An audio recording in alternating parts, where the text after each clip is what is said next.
SMA Negeri 1 Palembang, SMA Sabres 3 Palembang, SMK Arinda, SMA Metodis 2 Palembang, SMA Negeri 9 Palembang, SMA Negeri 16 Palembang, Dari SMA Negeri 13 Palembang, SMA Negeri 12 Palembang, SMA Negeri 18 Palembang,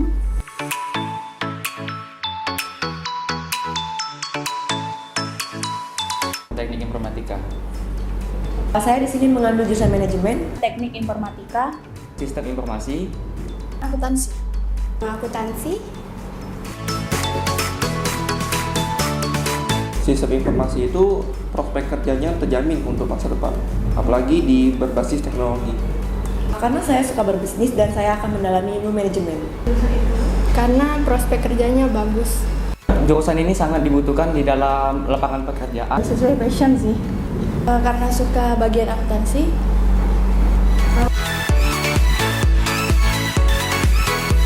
Referensi dari keluarga. Dari saudara. Saya tahu dari kakak saya. Keluarga. Dari keluarga. Dari keluarga. Tahu dari teman, keluarga, terus dari internet. karena MDP itu sudah terkenal dengan jurusan komputernya awalnya. Karena menurut saya kampus MDP itu merupakan kampus berbasis teknologi. Di MDP berbasis teknologi nomor 1. Karena MDP salah satu kampus swasta terbaik di Palembang. Karena MDP swasta terbaik di Sumatera Selatan. MDP itu adalah nomor 1 di swasta.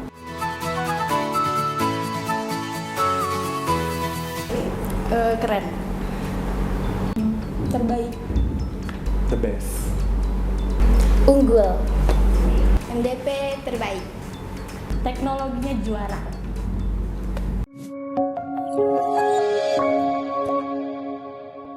Good morning IT, selamat pagi teman-teman. Hari ini dari Raja Wali 14 lantai 1. Saya Wijang Widiarso ngajakin teman-teman untuk ngomongin soal IT. IT yang bisa berpengaruh kepada hidup kita, IT yang bisa membawa kita menjadi lebih baik. Hari ini saya didampingi oleh satu orang narasumber. Kalau sisi umur sih nggak beda jauh, tapi dari sisi pengalaman dia lebih banyak pengalamannya daripada saya, terutama soal yang negatif. Hari ini saya bersama Mas Hafiz Irsyad, dosen dari Universitas Multidata Palembang. Kebetulan prodinya sama dengan saya, jadi prodi informatika. Mas Hafiz, apa kabar? Sehat, Pak. Alhamdulillah. Oke, nggak usah demam kamera, Mas. Biar Ya, aja. Belum terbiasa. Belum terbiasa. Hari ini kita akan ngomongin soal yang berbau-bau gibah gitu, Iya. tapi gibahnya gibah digital. Jadi kita ngomongin soal sentimen analisis. Jadi sentimen analisis ini nanti teman-teman berbeda dengan sentimen yang kita kenal. Jadi kalau teman-teman ngelihat bagaimana masyarakat itu punya pola, bagaimana masyarakat itu punya pendapat tentang sesuatu, itu salah satu pekerjaannya Mas Hafiz hari ini. Oke, kita masuk saja ke topik kita yang hari ini, sentimen analisis. Mas Hafiz, kalau ngomongin sentimen analisis kan kalau di dunia kita biasa ini kan dunia non-maya, itu kan ada cerita soal sentimen. Nah, di topik kita hari ini kita ngomongin soal sentimen analisis. Apa sih bedanya sentimen yang kita kenal dengan sentimen analisis? Mari. Oke. Sebelumnya terima kasih Pak Wijang. Siap. Terima kasih telah mengundang di sini. Iya. Sentimen yang kita kenal itu biasanya itu lewat lewat dari sifat pemikiran dan sebagainya. Nah, kali ini kita membahasnya tentang bagaimana sentimen tadi yang sudah tersebar luas di internet itu bisa kita olah nantinya, bagaimana data-data tadi yang telah tidak terstruktur menjadi data yang telah terstruktur. Oke. Nah, Artinya basis dari sentimen analisis ini itu adalah data. ya, Datanya tersebar di semua. Semua Jadi, platform jadi ini internet. udah 3 kali ketemunya kita basisnya selalu data. Iya. Jadi di episode pertama kita ngomongin big data, Big data. episode kedua juga ada nyangkut soal data. Hari ini datanya Masih dipakai untuk mengolah. mengolah menjadi sesuatu informasi. Nah, sentimen analisis ini itu kan mewakili hasil pikiran ya sebenarnya, benar, Pak. atau hasil opini yang tersebar di internet, pokoknya datanya nggak terstruktur lah. Oke, itu artinya sentimen analisis. Nah, biasanya dipakai untuk apa, Mas, kalau sentimen analisis ini? Biasanya data-data tersebut digunakan untuk melihat hasil dari layanan produk mereka, Pak. Oh, contohnya layanan produk. Layanan produk. Misalkan suatu perusahaan mengeluarkan yang namanya produk terbaru, mereka ingin mau melihat nih reaksi dari si masyarakat luas nantinya. Itu kalau dari segi produk. Kemudian dari segi pemerintahan juga ada, Pak.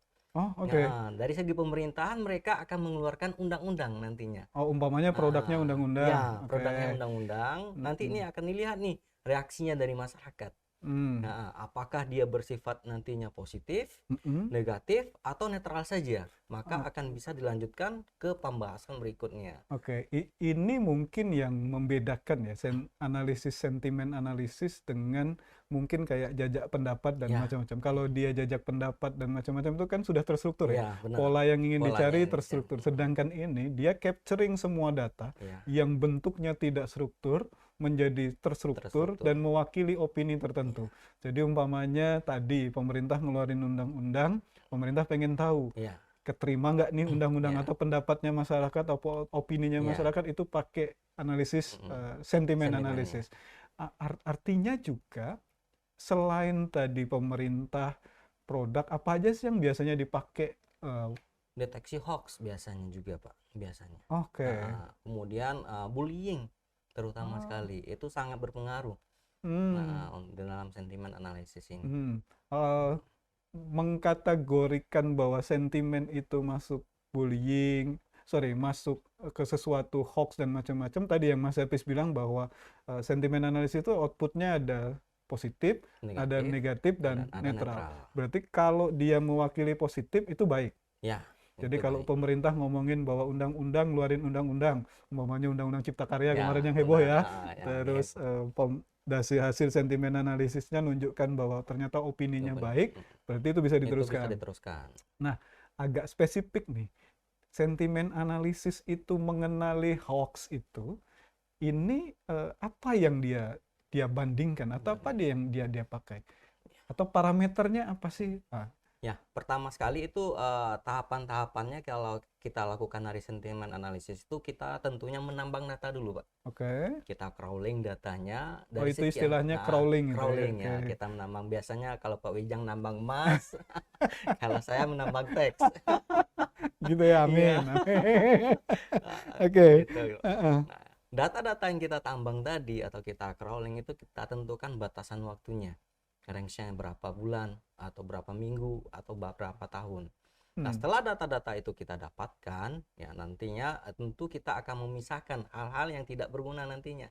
Contohnya yang kita ambilkan itu hanyalah sebuah komentar yang ada di baik itu di platform media sosial ataupun di media massa yang online ataupun dari jejak diskusi forum ya dan sebagainya. Itu akan kita buangkan, yang penting yang kita ambil itu adalah komentarnya.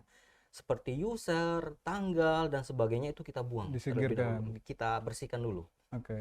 Nah, setelah itu kita akan melakukan yang namanya proses labeling, Pak.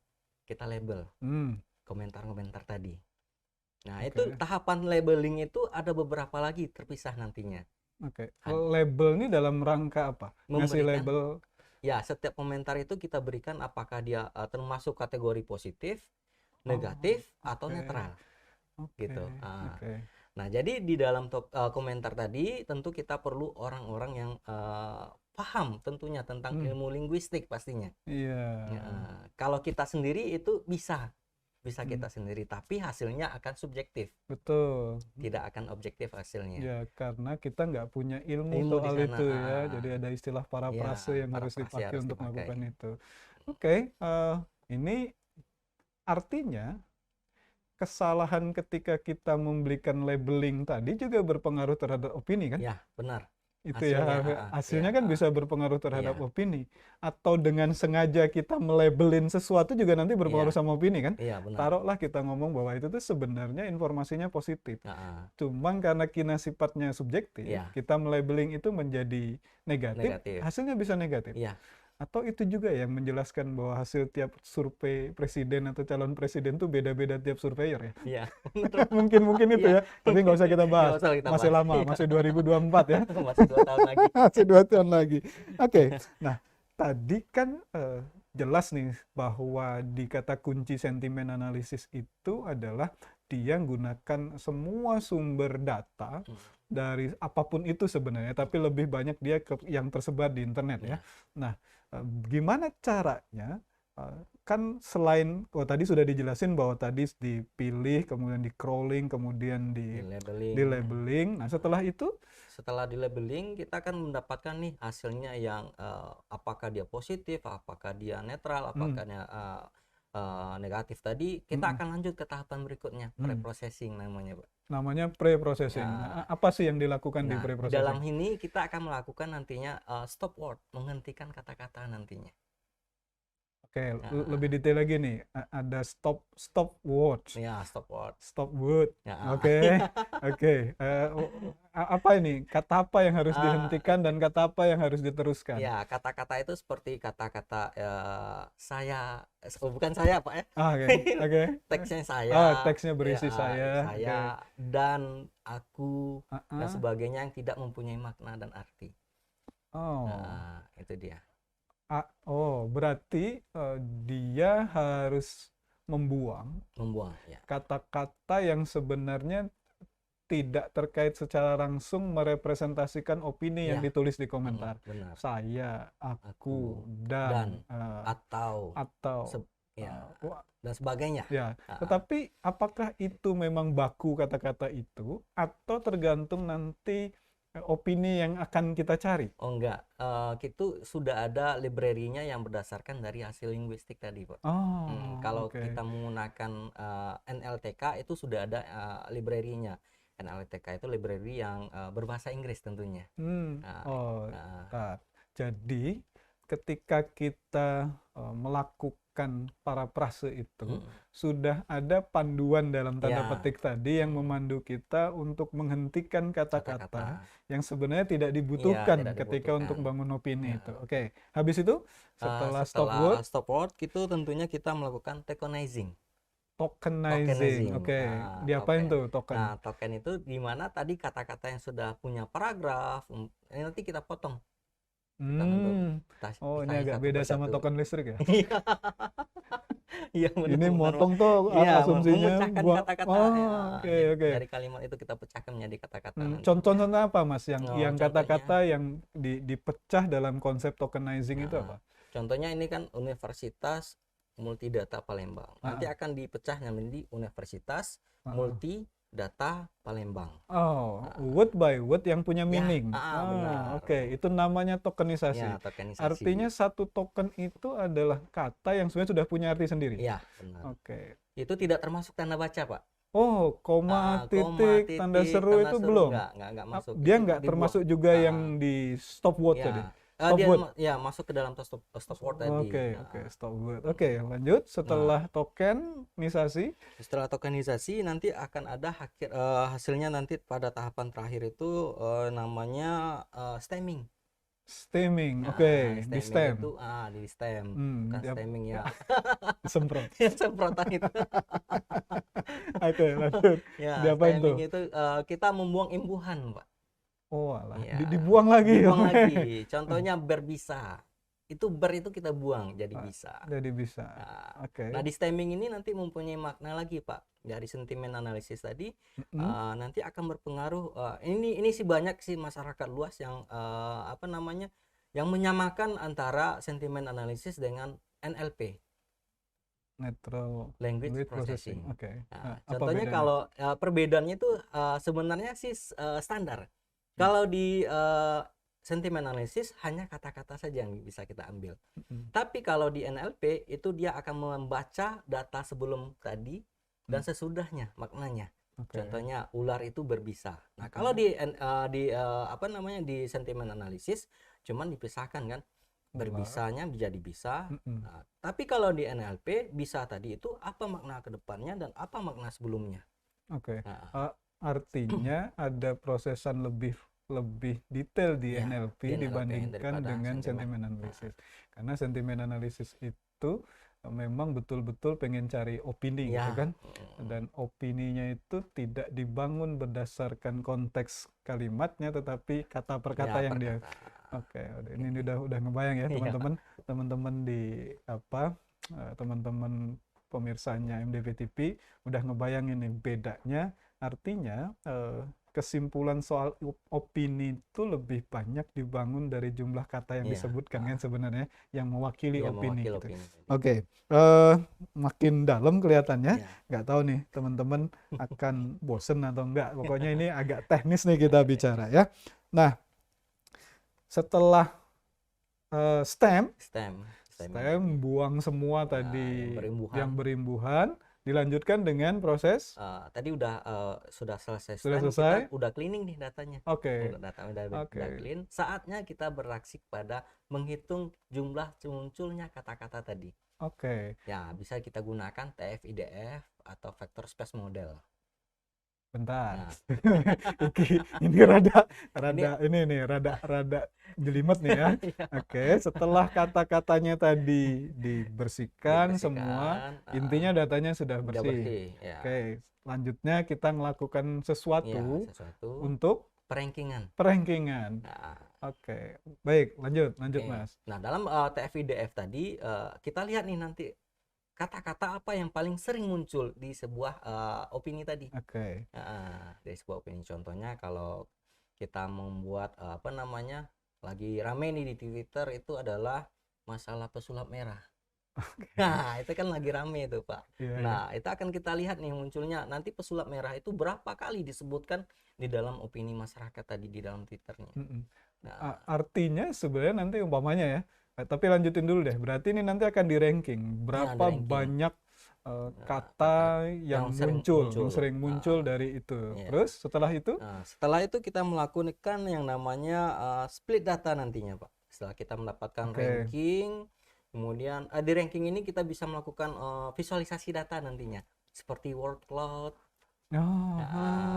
Oke. Itu dia. Artinya data itu ditampilkan dalam bentuk tertentu gitu ya. Oke. Yang katanya muncul-muncul yang di awal tadi atau yang peringkat di atas itu bisa kita lihat di word cloud-nya. Oke. Apa yang sering muncul yang dibahas nanti. Oke, terus? Kemudian kita lanjutkan ke tahapan berikutnya, itu adalah pemecahan kata atau biasanya disebut dengan split data, Pak. Split. Kita pecahkan ini untuk digunakan untuk data latih dan data uji nantinya. Oke. Ada latih dan Data uji. Oke, terus setelah itu kita melakukan nantinya misalkan data latihnya itu bisa kita oversamplingnya ya. Kita dapatkan dari hasil data latih dan data ujinya, nanti akan mendapatkan nih hasil positifnya. Misalkan ada datasetnya dari 100 ya yang sudah kita dapatkan tadi. Yang terdapatlah nanti namanya positifnya itu terdapat 80. Kemudian negatifnya menjadi 20. Nah, nanti dari oversampling ini akan menjadi yang tidak normal nantinya, Pak. Data-datanya. Nah, ini nantinya bisa kita naikin nih data-datanya dengan menggunakan smooth. Smooth. Oke. Diluruskan. Ya. Oke. Data yang tidak berimbang tadi kita bisa imbangkan sehingga bisa hasilnya maksimal nantinya. Oke. Berarti setelah sampai tahap di smooth dan macam-macam itu, opini sudah terwakili atau belum? Kita uji nantinya. Masih harus muji lagi. Oke, lanjut Mas. Biar ngambil kesimpulan. Ya, opini tadi kita ekstraksi lagi nantinya. Fiturnya tadi. Jadi bisa kita menggunakan. Nggak mudah ya. Oke, lanjut terus. Bisa kita menggunakan algoritma yang ada di machine learning.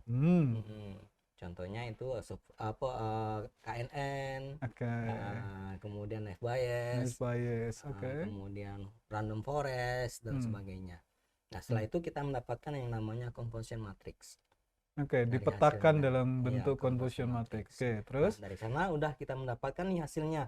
Bahwasan kata-kata yang sering muncul tersebut itu adalah bernilai positif. Nanti diujikan dengan convolution matrix tadi.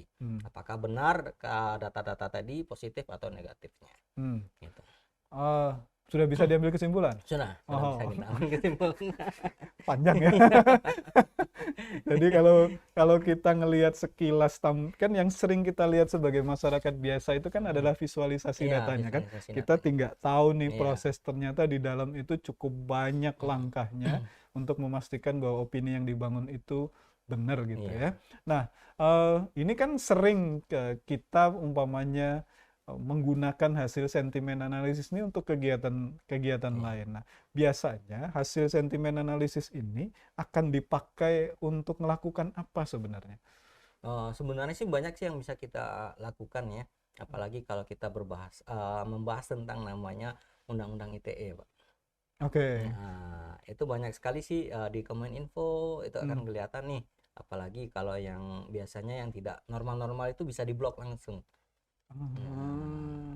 Dia crawling data dari internet, melakukan proses Iya. itu sehingga membantu si pemilik kebijakan untuk melakukan Ya, sesuatu. untuk melakukan Oh, sesuatunya. Oke.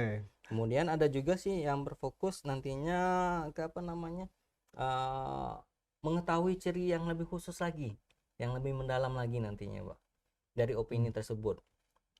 Nanti kan ada nih buzzer nih, Pak, sering. Saya agak ngeri-ngeri sedap ngomongnya gitu ya. Oke. Nah, ini kan banyak ini terjadi buzzer kalau di Twitter, Pak. Ah, Nah, orang-orang yang latah dengan media sosial tadi dia akan nge-retweet, akan melakukan respon kan. Padahal itu cuman untuk membangkitkan apa namanya gairah ya, dan gairah di media sosial tentang. dan itu tetap dibaca oleh si toolsnya sentimen Iya, analisis kan bisa sebagai dibaca. sebuah kata ya. Ya, nanti bisa nih dari sebuah tweet tadi misalkan dia yang paling apa namanya yang paling trending si pesulap merah tadi, siapa yang memulainya tadi, Pak?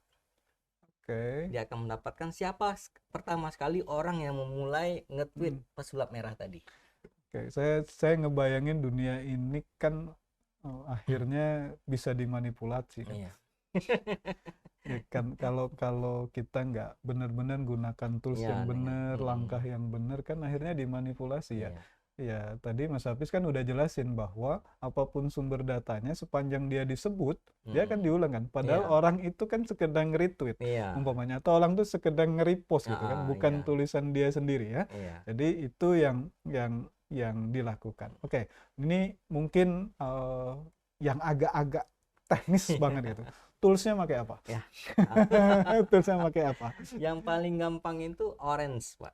Orange. Orange. Oke. Jadi semua orang awam itu sangat bisa menggunakannya. Nggak repot ya Mas? Enggak repot, tinggal drag and drop saja nantinya. Drag and drop aja. Asalkan mereka mengetahui pre-processing tadi. intinya Karena di yang sana. penting itu Iya ya kan, proses pre-processing tadi. pre-processingnya. Karena tadi istilahnya kalau nggak benar melakukan pre-processingnya ya garbage in garbage out kan ya. Iya, Informasinya atau opini yang dihasilkan juga nggak benar juga juga. nggak benar. Yang paling gampang pakai itu. Iya. Kemudian lain? ada lagi rapid miner, Pak. Rapid miner. Oke. Nah, rapid miner, kemudian ada lagi WK. Nah, kemudian kalau yang biasanya teman-teman kita lakukan itu Python, Pak. Waduh.